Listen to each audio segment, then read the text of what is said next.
Nah, bro. Nah, ini perjalanan bos.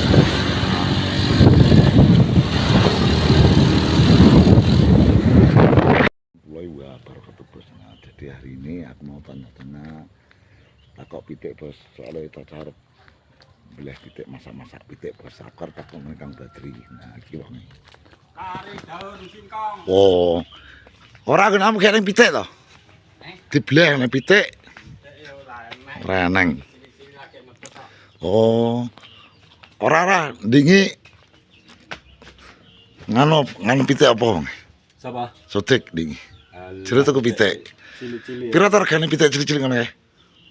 Mbah wong sing ngadolke wong edok aku ki ora ngerti nek rega pitik urusane wong. Soale kok tuku pitik cilik-cilik ngono lho. Arep tinggo anu atau diingu to duwe gawe diri gawe kandang. Lah ya, lah kadang kok isine pitik cilik-cilik ngono lho, kuwi gak nggo pakan mula to. Pitik cilik-cilik tak kepal kudu nak ternake pitike kudu kemanggang to. Pasang anu to, dipasang gronjong. Lho iya dipasang jaring, maksudnya kok pitik cilik-cilik ngono lho maksudnya. Mbah. Ora jere omonge wonge jere nyilih baban piye to? Baban ngendok kok disilih kaya piye. Oh. Lha arep tenak pitik kok nyilih baban ngendok kok disilih. Apa ya oleh lah ya piye to Kang Badri? Kok baban kok nyilih lho. Tuku nang pasar. Nah, wong babon tanggane ngendhok kok disilih kuwi lho. Ora kira-kira regane sakmono kae pira? Sakmono kae. Sindi.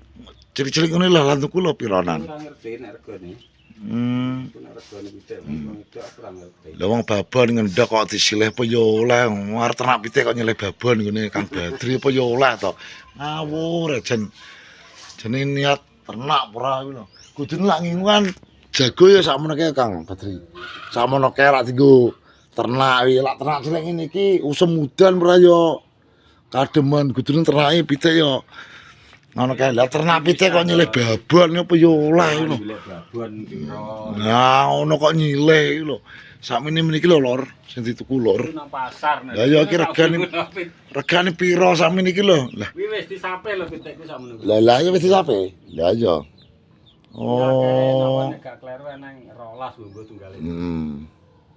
Cilik-cilik. Tapi wong ya lagi sakmono kuwi ya. Lagi sakmono ya ora apa-apa lek. Lah ngene kok nggumunku kuwi. Lah kudune sakmene iki kemanggange sakmene iki. Lari ternak lho. Ngono, kemanggang sak ngisore iki gak apa-apa lah. Lah cilik-cilik sakmono kuwi lho. Ngenteni gedene suwi to. Tek pakan yo larang. Ngono lho lek. Nah, iki sakmene iki nggo jago nggo kawinan. Kuwi jenenge nganu lho, cilik kecuali lak kuwi netas kuwi beda neh. Wong jeneng ternak usum iki arep udan barang lho. Lah sakmene iki lho. Ya sodik. Lah yo. Yo wis lah ya. Ingat takok-takok wingi lho. Kok iso kok wong babone angkrem ngendhok kok ati silih sodik lho piye. Ya ora oleh karo sing duwe to. Kok iso ngawur ya sodik jan. Wis. Lah ya kok babon ati silih to Kang. Dadine iki aku introduksi awakmu lek. Dadine piye bae tenan. Dadine nyilih babon, lah babone ngene Kang Badri iki ngendhok kabeh kok ati silih. Nah, piye lur? Wis kok ngene ndok ya aku leren iki kae. Leren kesel ya lagi terkombon. Ora piye to? Piye to wae kok golek infone piye to? Infone iki kae wis tak takoki. Piye to, Mas? Jere golek wong golek pitik. Petukan wong loro ora? Gak Badri wis genah lho. Lanang to. Ya kan Itu gak petukan. gak petan wonge nganu golek blonjo lah terus. Lah piye? Wong golek pitik cilik regane pira to? Regane iki kok sakmene ndok regane lho, tapi damar ternak kok golek pitik cilik tebat. Ternake kudu pitik kemanggang, babon iki lho. Lah kok terus sodik kok arep nyilih babon lho. Wong babon iki angker mati silih lho ya. Ati silih sodik lho niate iki ternak arep nyilih. Nyilih pitik kok. Sik ta sik. Piye? Oh pitik angker marti silih ki sik. Sodik. Sodik ki wonge Badri ngomong ngono. Ngono ae. Wong sodik arep ditakno sik. arep nyilih babon. Lho, babon sapa? Babon pitikku ngedhok ati silih lho. Piye to? Sodik kok nyilih babon mi lho. Nah, Ya Dan- kita cari info yang valid nah iki kurang valid Mas. Yo. Kok nyilih babon sing arep ngendok lho. Wis angkrem kok disilih ngono lho. Ya sing ngomong Badri nang kene, angke hujan. Nek wis kok blok. Wes. Blok. Kok delokan bloke tomblok tekok anu. Sing bersangkutan Yo. beli ayam iki. Berarti aku nek bengi iki dik wae infone ya teko kuwi. Lah kok babon kok nyilih maksudnya pitik kok nyilih babon kuwi lho maksudku iki. Kok nyilih babon pertanyaane kok Kok nyilih babon iki lho. jago nyilih ra apa-apa. Lho kawinan lho wi babone. Babon wis ditipek kan ndoke yo. Lah 2 juta lho, Pak.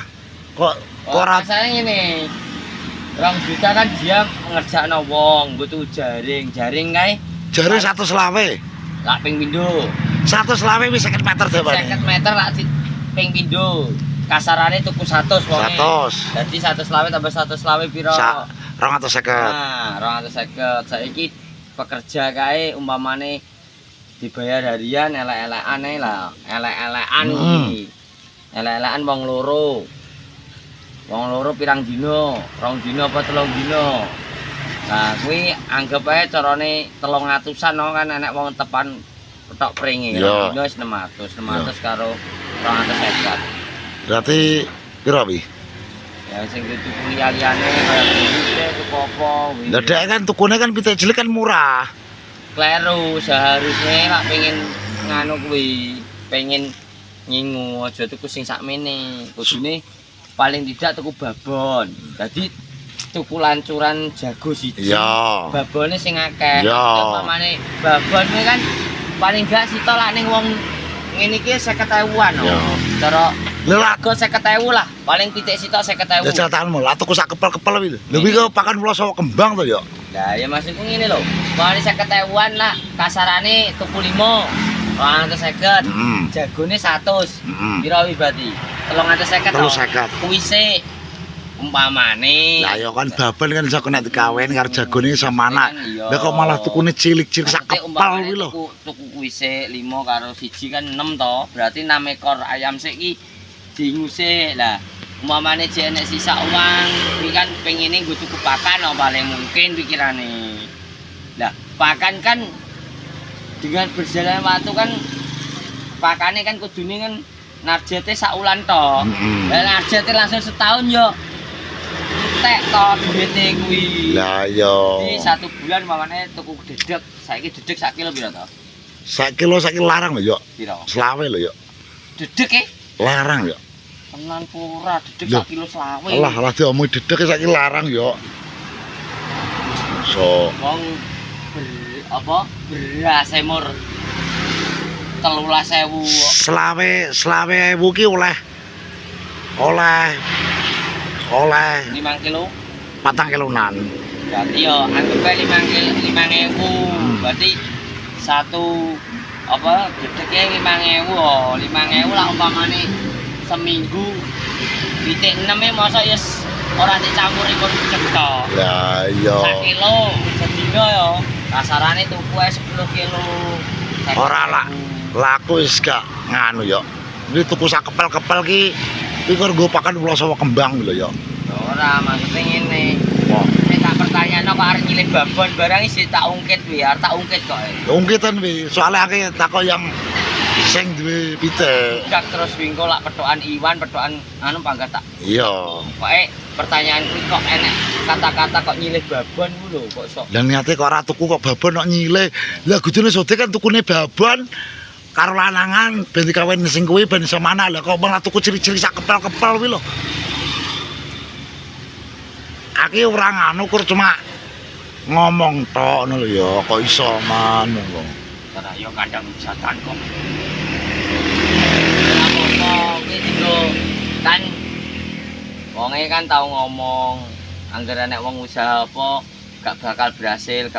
Wonge tau ngomong ngono. Jadi dia ben ngecakno, maksudnya kono kan usaha to.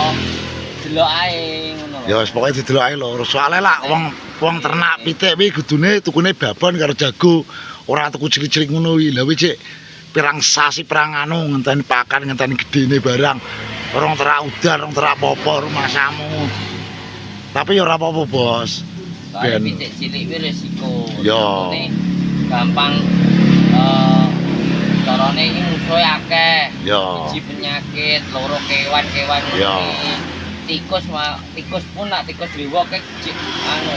nah ya nah ngono ya berarti Ini tingkat dadine ceritane iki ceritane ngono.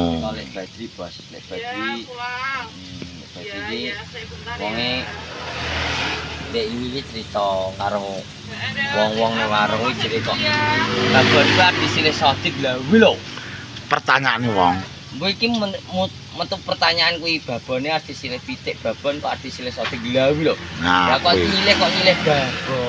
Nah iki pertanyaane iki kok insyaallah lah aku ingon cek gara pesenan si opo. Ya. Ana cek enek apa iki gun iso ngeplok aku. Ya, wes. Ngeplok arep tak survei kan. Pokoknya kok kalau ya, engko langsung surpinan kandangnya. Pokoknya iki wis Iya, tak gawe nesu. wis tak jelasne iki ben ngono. Wis ngono ae ya. Wonge ben iso. Nah wis ngono ae lur ya. Jadi ngono lur ya. Jadi ngene tadi ceritane Kang Badri itu ngono.